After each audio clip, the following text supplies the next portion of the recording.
All right, so I believe we are live.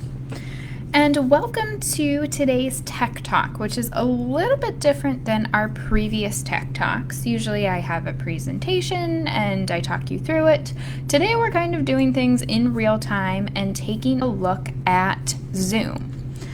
So my name is Anne. I'm a technology trainer with Heights Libraries. This is actually an adaptation of one of our classes that was recently held. So this will be posted to the library's YouTube channel as well as being available through the library's Facebook page. So you can come back and watch this at a later date. You can share it with friends and family who might be struggling with Zoom as well, because Zoom has kind of taken over our lives in the past year. It's become where we meet for work, for school. It's how we keep up with friends and family while social distancing. We even use it for a lot of our library programs. So the advantage of Zoom, one of the reasons that it became so popular, is because no account is required for you to be able to join a Zoom meeting. You don't need to remember a username and password. You can just click on a link that somebody sends you and you're in. Now, there are a couple limitations on if you want to actually host your own meetings. We'll get into that a little bit later on, but getting started with Zoom is pretty easy. So we will start out with an invite. So this is an example that was sent to me, actually by myself. And this, if you've used Zoom in the past, this probably looks pretty familiar. This is kind of the format that we see in every Zoom invite ever. The most important thing here is this big ugly link in the center.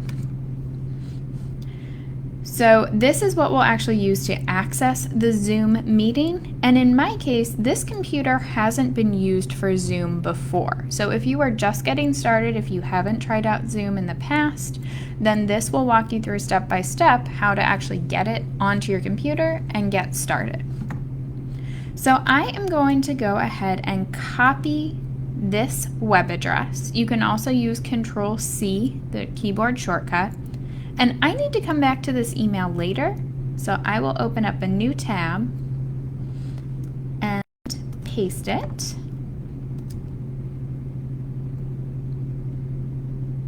And automatically, the first time that you open up a Zoom link, there will be a download down here. Since I'm in Google Chrome, it is down here toward this bottom left-hand corner. And it actually gives you a little notification to say, hey, you need to click on this particular file. So I'll go ahead and click on that. It will go ahead and install. I swear, every time it gets stuck at 90%.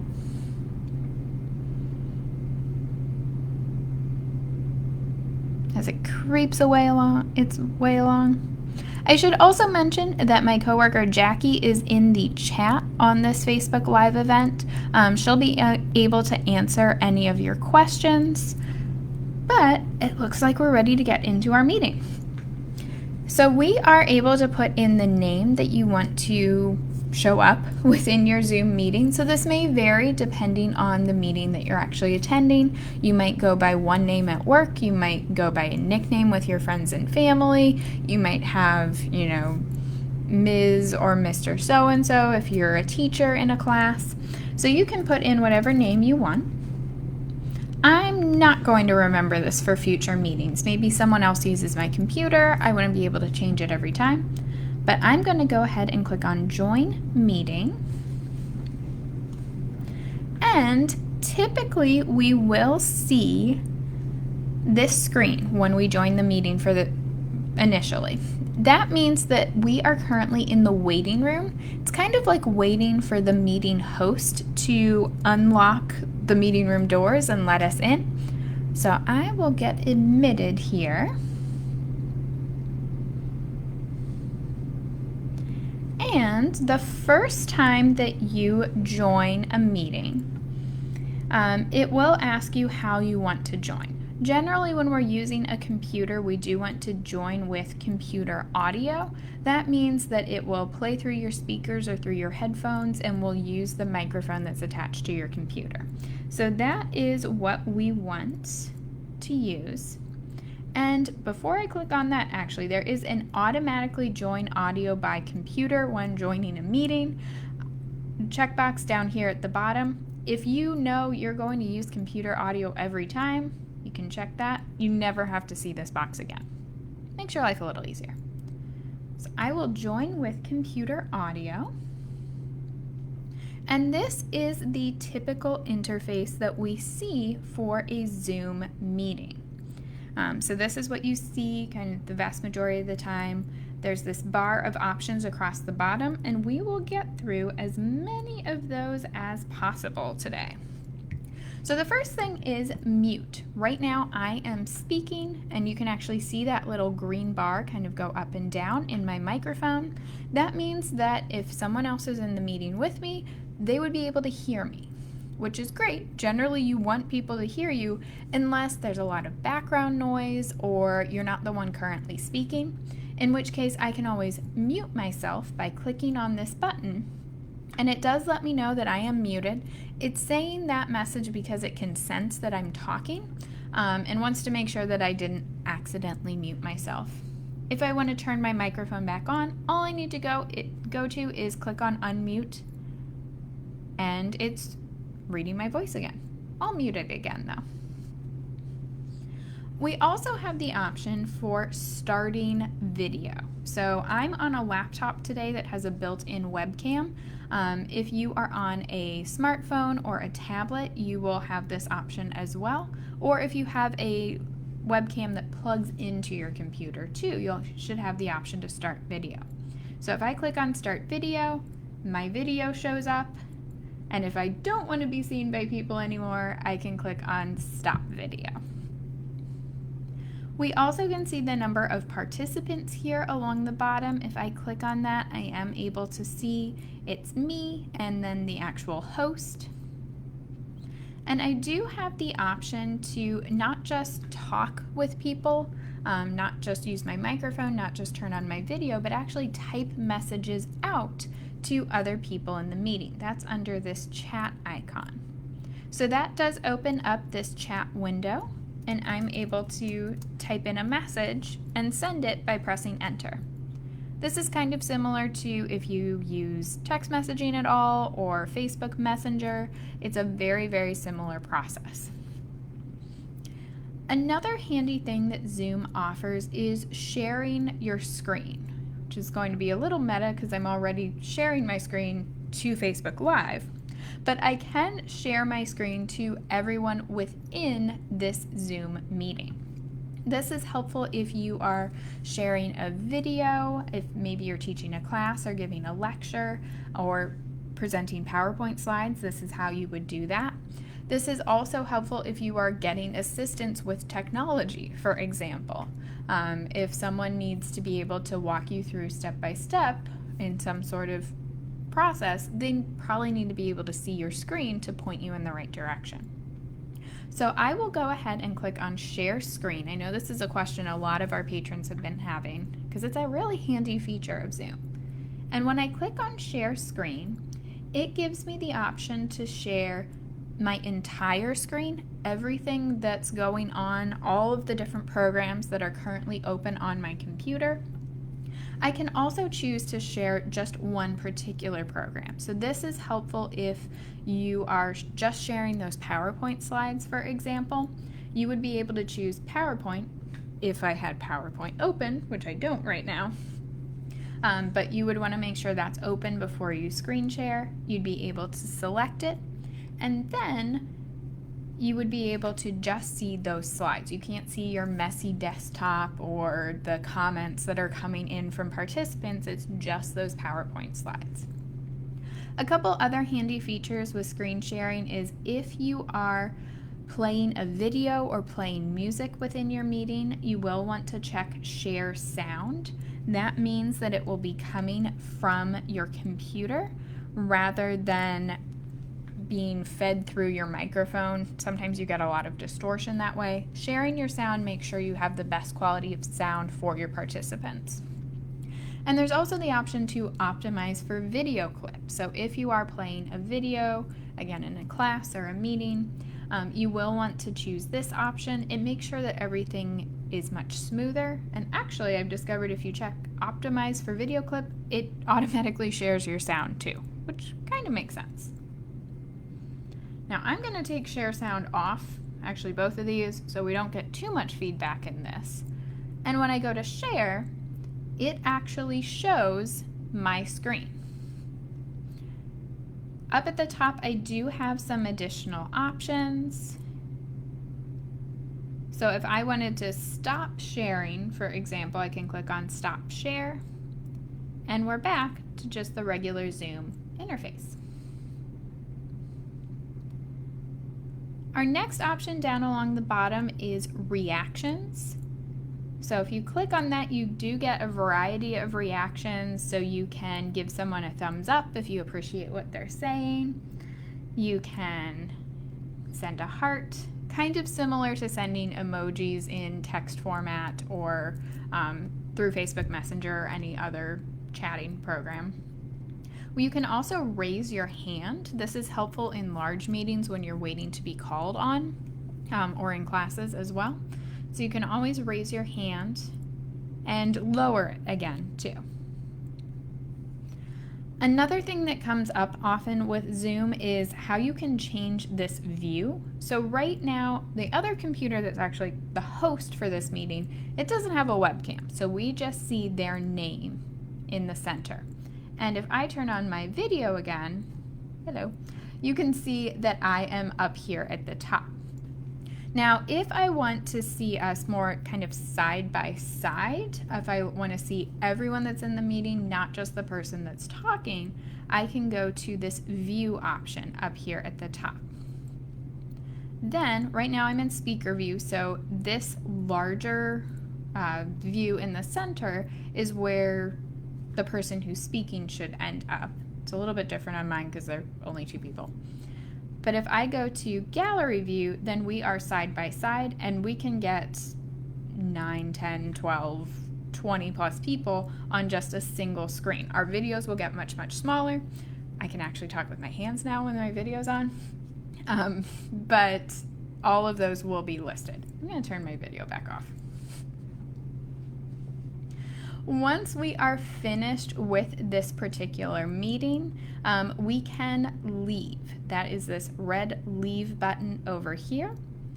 When I click on that, it's going to check and make sure, are you really sure you want to leave? Did you click it by accident? Did you bump it on your phone or on your tablet? Nope, in this case, we want to leave our meeting because we're done. Now we're not quite done with class though, or with this session. So if I go back to my meeting information, there's another way that we can join Zoom meetings. It's not just this link. We can also use this meeting ID and passcode to get into a meeting. This is really common with public events. So things like our 1619 project discussion. We generally publicize the meeting ID and the passcode rather than this big long link, because this is much easier for people to type in than this big long ugly link. So now that I've installed Zoom, now that I have actually opened Zoom at least once, it's actually already on my computer. So I can go under the Start menu. That's this little Windows icon here. It's up here at the top because I just added it, but there is also a Zoom folder down here under Z for Zoom. And if I click on Zoom, it will open up a box. There we go. Let me move this to the side so I can actually read these numbers. And I can click on this blue Join a Meeting option. It's gonna make me move it again. So I would be able to type in this meeting ID. You can also copy and paste.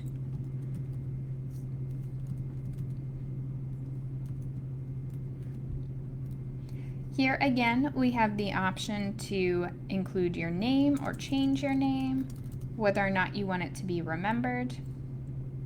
And if you don't want to connect to audio or want to turn off your video, those options are available here too.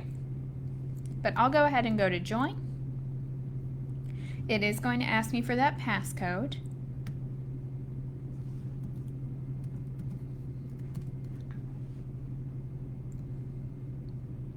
And we are back to our waiting room screen. So I will admit or get admitted, and we are back to where we were before. So this did remember that I like the gallery view, so I wanted to be side by side. I still get all of these same options across the bottom. I'll mute myself again just in case. So in the future, once you have downloaded Zoom once and gone through that installation process, you don't have to worry about doing that again. The computer already has the program on it. So you can either use those Zoom links within your browser, or you can also go into the Zoom program and use the meeting ID and password. You can also technically do this through the Zoom website as well. So 2 different ways to get into meetings. Both of them get you to the right place. So I will go ahead and leave this meeting. As I mentioned a couple of times, my colleague Jackie is in the comments, so if you have any comments or questions, you can ask them there. She will respond. I've been checking as well. But let's take a look at actually hosting a meeting then. So as we mentioned at the beginning, Zoom does not require an account in order to join a meeting. However, if you want to be the one to schedule a meeting, to create it, to be the one to have to send out the invites, you're the one in charge of a meeting, you will need a Zoom account.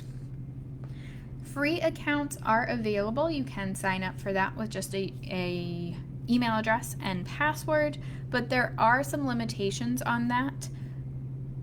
Meetings of 3 or more people are limited to 40 minutes. You can have unlimited one-to-one meetings, but once that third person joins, there's a 40-minute clock, and it will kick you out at the end of 40 minutes. So if you are, I'll go back to Zoom. If you are regularly hosting meetings, especially larger meetings, those 3 or more people, there is information at zoom.us under this plans and pricing about their paid Zoom accounts. Assuming it loads. There we go. So like we mentioned, the personal meeting is free. You can host up to 100 participants, but those meetings can only go for 40 minutes. This is per year. Here you can also change it to a monthly billing cycle, which is a little bit less scary of a number. So if you do regularly host those meetings, you're looking at about $15 a month, which is about the same as like one of the top tier Netflix plans, or the equivalent of like HBO Go, or HBO Max rather. So if you put that in perspective with those streaming services, it's not quite as scary of a number. That does allow you to host the same 100 participants, and you can stream for up to 30 hours then. So don't need to worry about running out of time. But if you do need to sign up for a Zoom account, you can sign up here at the top with this orange button. You will need to put in a birth date. Let me put something in. We'll just put in a random date. I'd be impressed if someone born in 1906 was using Zoom. You will put in an email address, and this is where we won't be able to go forward with the creation process because it will send you an email, you'll click on a link, you'll put in your name and your password, and then you're ready to get started. But I'll go ahead and log into an existing account, so one we've already created, because once you've created the account, you just need to sign in.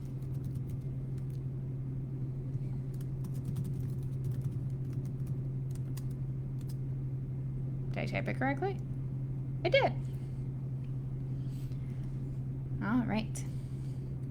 So once we are logged in, once we've created an account or once we're logged into an existing account, we're able to schedule meetings by going to this meetings option over here on the left-hand side. And we can actually see that my meeting that I was joining was scheduled under this account, and it's happening right now. But if I wanted to schedule a new meeting, maybe something for tomorrow or next week, I'd be able to click on Schedule a Meeting. The topic up here at the top is whatever you want to call it. So this could be a sales meeting. You can add a description if you want, it's not required. We have to choose the date, so I would be able to choose maybe next week at 1 p.m. And we can also choose the duration. This will not kick you off after an hour. It's basically just blocking time out on people's calendars. So when you send them the invite, it will say this will start at 1, and if I have an hour duration, it should run until 2. You also can start the meeting before or after its start time if you need to, if you want to get things set up ahead of time or if you're running a little bit late. So don't worry if this isn't exactly right. There's some wiggle room there. Time zone is helpful because it will convert time zones as needed. If you regularly have these meetings, maybe it's a reoccurring class that happens once a week or once a month, you can set it up so this will use the same link or the same meeting ID and password for every single session. So you don't need to keep sending out invites with different links. People can just keep track of one of them, and you are able to set them up as daily, weekly, monthly, or no fixed times. You can just kind of choose the date, or just when you can start it whenever you'd like. You can choose how many occurrences, repeating every other day or every day. So there's a lot of flexibility with recurring meetings. I do recommend having the passcode selected. That's the passcode that we saw in this meeting as well. So this is randomly generated by Zoom, but it adds a level of security. Just like you need a password to get into your email or into Facebook, this requires a password to get into the Zoom meeting, which makes sure nobody just wanders in. I also do recommend the waiting room too. We saw this when I was joining my meetings. It says, wait, the host will let you in shortly. This allows the host to choose when they want other people to join, which can be really, really helpful if you are dealing with tech issues behind the scenes or getting things set up. We also have options here with video, whether we want this to be on or off by default, both for the host, so me, the person creating the meeting, and also for the participants, so the people joining. Audio, we do have the option for computer audio or for a telephone number. The telephone number is only available for paid Zoom accounts, which this is. So keep that in mind as you're setting it up. That does mean that people would be able to dial a number like we see here, and be able to listen to the audio of your meeting. We also have some additional options, including letting participants join anytime. We can mute participants upon entry. This can be really helpful for those big meetings where you don't want a lot of background noise. You don't have to go through and mute individuals. You're able to actually just assume that they will be muted when they join. You can also set it up to automatically record your meeting. Maybe if this is something that's public record, you need to keep a recording of it. It can do it automatically rather than you having to remember to record it. Alternative hosts really only works for paid Zoom accounts. If you have someone else in your company or in your organization who you want to be able to start the meeting, you want to be able to have them admit people from the waiting room, you can put their email address or username here. And when we're and our meeting is scheduled. Now our meeting is scheduled, but we haven't informed everyone that we have scheduled this meeting or how to get to this meeting. So that is down here with this invite link. You are able to copy and paste this. So we could right click and copy this link address. You also have the option to get this sort of template, this invitation template, by going to copy invitation. So there it is. This is a recurring meeting, so it lets us know every single day. You can use this same link, this meeting ID, and this passcode. I will go ahead and copy that information, and I'd be able to go to my email, type in an email address, type in a subject. Obviously, you'd use a real email address, and paste all this information. So this would end up being pretty much the same as what I received as well. So that's where you're able to find our invitation information. Now there are a couple additional things that you will have access to as a host. So if I go to start this meeting, and you may see this when you start using the Zoom links. Once things are installed, it will give you this pop-up. You can tell it to always allow the Zoom website to open links in Zoom meetings, or you can also just click on open Zoom meetings every single time it pops up. But it should start our meeting. And you'll notice I didn't have any issues with joining this meeting or saying that I was in the waiting room, that someone would admit me, because I'm the host. I'm the person who's able to actually admit people. So let me see if I can get somebody in this meeting so we can see how the waiting room works. So I would be able to go up to here to meeting information, this little checkbox, and I could type in, for example, this meeting ID on my other computer.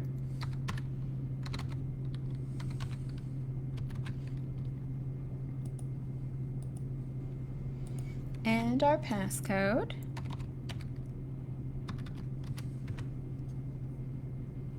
There we go, and we get this alert up here at the top that lets us know that this other computer has entered the waiting room. If I want to be able to see who's in the waiting room, I can click on View. It opens up Participants, and I can go to Admit. If I had 5 different people in the waiting room, there is also an Admit All button, so you don't have to click on this button 5 different times. Once I click on Admit, then we now have our 2 people still in gallery view, because it remembered that's my preference, in our meeting. Now I am the host, so that means I have a few more things down here at the bottom. That includes security. So I'm able to choose, for example, if participants, other people who join, can they share their screen? Can they chat? Can they unmute themselves if I have them muted? Can they start their video? If people are being problematic, they're acting up, they're saying things that aren't helpful, or they're distracting the meeting, you can remove people as well. I also have the option to record this meeting. So we saw in the settings we're able to automatically record. This turns this option on by default, but I can also decide in the middle that, oh, this is really interesting, I want to keep a record of this.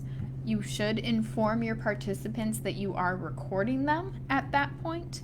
But when I do click on record, depending on your account, you can record to this computer. It'll save the video file on your computer. Or if you have a paid account, you can save it to the cloud. I'll record on this computer. Everyone will see this recording icon up here at the top. So if you're concerned at all that people might be recording your meetings, keep an eye up here. There's really no way to record through Zoom, at least, that doesn't result in this. If I decide I'm done recording, I can always stop it. I can also pause it, but I'll stop for now. And that will be saved when the meeting actually ends. So it won't save it now. Keep that in mind if you are you have a meeting that ends right before you have to leave. It may take some time for that video file to process if you are recording it. So other than that, our layout is very, very similar. We do have the ability to, for example, rename or put somebody in the waiting room or remove them. But our options down at the bottom are pretty familiar. The one big thing that has changed is, not big thing, but something different, is instead of a leave button down here, it says end. Since we are in control of this meeting, we can end it. We can actually end it for the entire group rather than everyone having to leave one by one. So I'll go ahead and click on End Meeting for All. That ended the meeting for everyone, and since I had that little bit of recording, it did actually convert it, or it's in the process of converting it. And I don't need to actually save that. And I think that is pretty much everything for today. This did save in my Documents folder. There's actually a Zoom folder here. So if you need to find it, it's generally in Documents.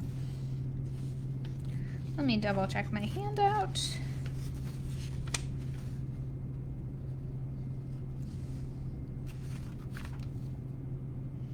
That looks like everything. If you do have questions, you can put them in the comments. Jackie will be able to respond. No, it doesn't look, I don't see anything at the moment. We do also have, in addition to this particular Tech Talk being posted to the library's YouTube channel, I have also put together some tutorials on using Zoom.